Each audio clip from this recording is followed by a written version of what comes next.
ఎక్కి బోటు మీద కిందనో మనిషి ఉండిపోయాడు అన్న. కిందనో మనిషి ఉండిపోతే ఇంకా 6గురు ఉన్నాం కదా, 7గురు వెళ్ళాము, 6గురు ఉన్నాం. 10 మైళ్ళు అన్న, 10 మైళ్ళు. అయితే ఎప్పుడైతే మనిషి చనిపోయాడో మనిషి కోసం ఎడుతున్నా అన్నయ్య కొడుకు. మా అన్నయ్య కొడుకు చచ్చిపోయాడు, మా అన్నయ్య కొడుకు బాబు నాయన మా అన్నయ్యని నేను ఎడుతున్నాను.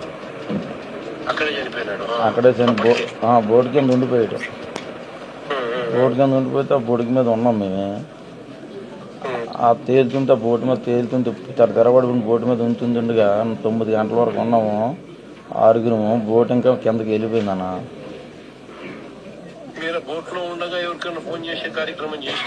అవును, చాలా తడిసిపోతే ఫోన్ దొరకదన్నా, పడిపోయింది కంగారులో. మరి బోటు తెరపడండి ఇవన్నీ ఉండవు కదన్నా. అయితే ఫోన్ లేదు, దొరకలేదు. అయితే 9 గంటలకి బోటు కిందకి వెళ్ళిపోయింది. వెళ్ళిపోతే ఈ 6గురు ఈదుతున్నాము 12 అవుతుందో 11 అవుతుందో తెలీదు. ఆ టైంలో ఇంకో మనిషి కనిపించలేదన్నా. కనిపిపోతే ఇంకా 5గురు ఉన్నాం. 5గురు ఉంటే ఆ మనిషి మరి కనిపిపోతే మనం ఏం చేస్తాం, మళ్ళీ 5గురు ఒక్కడే ఉందాము తెల్లవారిన దాకా అని చెప్పేసి ఉన్నామన్నా. ఉంటే సరే 4 అవుతుందన్న. 4 అవుతుంటే షిప్ కనిపిస్తుంది. అయితే షిప్ కాడికి ఎలాగైనా వెళ్ళాలని చెప్పేసి వెళ్దామని అంతే. మా అన్నయ్య అన్నాడు, నేను రాలేనురా, చచ్చిపోతాను, నేనేదైనా తెప్పలు గిప్పలు ఏమైనా వస్తే జాలాలు తెప్పలు వస్తే తెప్పెక్కిపోతాను, నేనైతే రాలేనురా చచ్చిపోతాను అన్నాడు. చచ్చిపోతానంటే ఇంకా 4గురు ఉన్నాము. అయితే ఈ మాట ఆడుతున్నావు ఏటనయ్యా, నువ్వు చెప్పినోడు పెద్దోడు అని అంతే, లేదురా నేను చచ్చిపోతాను, నా కాళ్ళు తిరగబడిపోయి నన్ను ఎదలాపోతాను రా అన్నాడు. సర్లే మేము షిప్ కాడికి వెళ్తాము. షిప్కి మాకు 30 కిలోమీటర్లు ఉంటుందన్న. 30 కిలోమీటర్లు ఉంటుంది. ఒడిశా అంటే షిప్ సాయం ఉంది, మా ఒడిసికి ఎదరున్నామన్నా. అలా తేలికెళ్ళిపోయినా వెళ్ళిపోదామని చెప్పేసి ఆ షిప్ కాడికి అలాగా చేరుకుందామని 4గురు ఎలవసరికి పెట్టి 4గురికి అవ్వట్లేదు, ఇబ్బంది అయిపోతుంది. ఫోర్సులు మాది ఎలా ఇబ్బంది అయిపోతే అప్పుడు నేను ఏడ్ చేశాను, మీరు 3గురు అంటారా, నన్ను చెంగల్కి వెళ్తాను, షిప్ దగ్గర అయిపోయింది, చెంగల్కి వెళ్తాను, ముగ్గురు మీరు రండి కలిసి రండి అంతే. సరే మా అయ్యా ఈదికి వెళ్ళాను అన్నాడు మా అన్నయ్యలు ఫ్రెండ్ కుర్రోడు. అయితే వెళ్ళంటే సైన్ పెట్టే మా అయ్యా ఆ కుర్రోడే నాకు చెప్పాడు అన్నీ.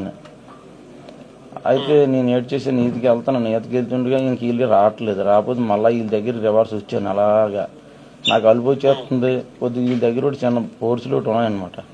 అక్కడ అలా ఉండేసి మళ్ళా నుంచి మళ్ళా ఇంకా ఎటు చేద్దాము, ఇంకా ఎటు అయిపోతున్నాం రా బాబా అని చెప్పేసి ఒడిలాకి వెళ్ళిపోతుంది అని చెప్పేసి మళ్ళీ వాడ దగ్గరికి ఈదికి వెళ్ళానన్నా. ఈదికి వెళ్ళేసి సైన్ పట్టేశాను. యాంకరేషన్ సైన్ పట్టేసిన వెంటనే కెరటా వచ్చి టప్పుని కొట్టింది. టప్పుని కొట్టగల ఎగిరిపోయాను. ఎగిరిపోయిన వెంటనే వాడకి పక్కొట్టుకొని వెళ్ళిపోతున్నాను. వాడు పక్కొట్టుకొని వెళ్ళిపోతుంటే అప్పుడు అన్నను ఈ బొంటి మీద బనీలు తీశాను. బనీలు తీసి కాపాడండి సార్ బాయ్ కాపాడండి అంతే. అప్పుడు నైఫ్ జాకెట్ ఇసిరాలన్న, హిందీ వాళ్ళు అనమాట, అంతే నేపాలి వాళ్ళు. నైఫ్ జాకెట్ ఇసుకెళ్ళి ఆ నైఫ్ జాకెట్కి చేతితో పట్టుకుని కిందన జాలు వేసేయాలి. ఆ జాలు నుంచి పైకి లాగేయాలన్న. పైకి లాగినంటే 2 వాటర్ బాటిల్ పట్టాలి.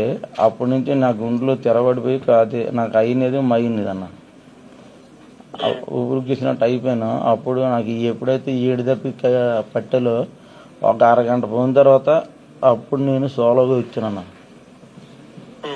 అన్న నా తల్లి పిల్ల ఉగ్గేసుకున్నానన్న. అన్న కాపాడాలన్నా నువ్వేనన్నా. నా ఫ్యామిలీ అంతా పోయిందన్న. ఇది అంతలన్నా అది అంతలన్నా ఏది లేదన్నా, నేను చచ్చిపోతానన్నా నువ్వు రాకపోతే అన్న. ప్రభుత్వం అంతా ఇలాగే చెప్తున్నానన్నా, ప్రభుత్వం అంతా ఇలాగే అంతలు, ఇది అశాంతలు భుజం ఏటి లేదన్నా. ఇత్తన అంతనాలే ఇదే రేపే మా పాతన చంటి పిల్లలతో ఉన్నానన్నా. అప్పులు చేసి అది చేసుకుని ఈ పిల్లలు 6గురు మనుషులు చనిపోయాలి, నా కుటుంబాలు. ఆ పిల్లల మొహం చూడాలంటే నేను వెళ్ళలేదన్నా, ఇంక ఇంటికి వెళ్ళలేదు. తాత నాన్న ఏడంతే నన్ను ఏడు చెప్తానన్నా. మా పెద్ద నా కుటుంబం అంతా పోయిందన్నా. ప్రభుత్వం స్పందించలేదా? ఏం సహాయం చేస్తారని చెప్పలేదా? నిన్న అయితే అదే 15 లక్షల రూపాయలు కొల్లి రవీంద్ర అని పెట్టాడు ఆ 6 కుటుంబాలకి. ఈ ఆస్తి పరిహారం ఏదో చూస్తామన్నట్టుగా మాట్లాడాడన్న. ఇలాగే చెప్పుకున్నాను కానీ నన్ను వచ్చి 4 రోజులు 5 రోజులు అయిపోతుంది కానీ ఏది పందించట్లేదు అన్న. నువ్వు కాపాడన్నా అన్న. ఇంతవరకు ఏం ప్రభుత్వం నుంచి ఏం రాలే. 10 లక్షలు కుటుంబానికి ఇస్తామన్నారు.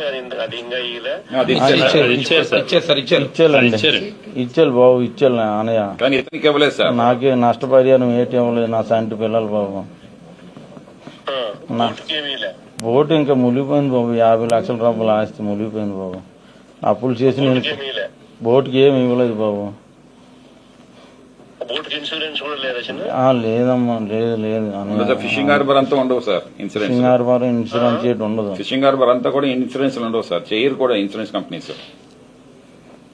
అనయ్య కాపాడనయ్య. అనయ్య నన్ను చాలా పేదోండి అనయ్య. నేను అప్పులు చేసి 3 నెలలు బోటుకి అంత డబ్బులు ఎక్కడిదక్కడ చేసి అప్పులు చేసి పెట్టానని నన్ను కాపాడనయ్య. అనయ్య $10 lakhs కూడా ఇచ్చారు సార్, చెక్స్ ఇచ్చారు. రవీంద్ర ఎవరో తీసుకోపోయినా బలవంతంగా ఏదో బెదిరించి అదిరించి పోలీసులతో పెట్టినట్టు ఇది కూడా దక్కదన్నట్టు బెదిరించి ఇచ్చారు సార్ 6గురికి.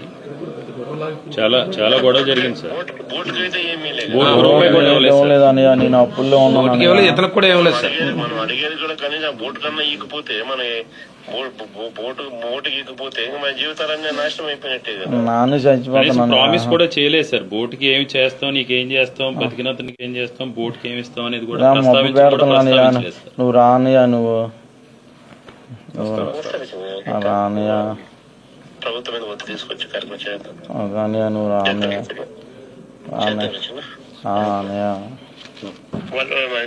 చిన్న చిన్నగానే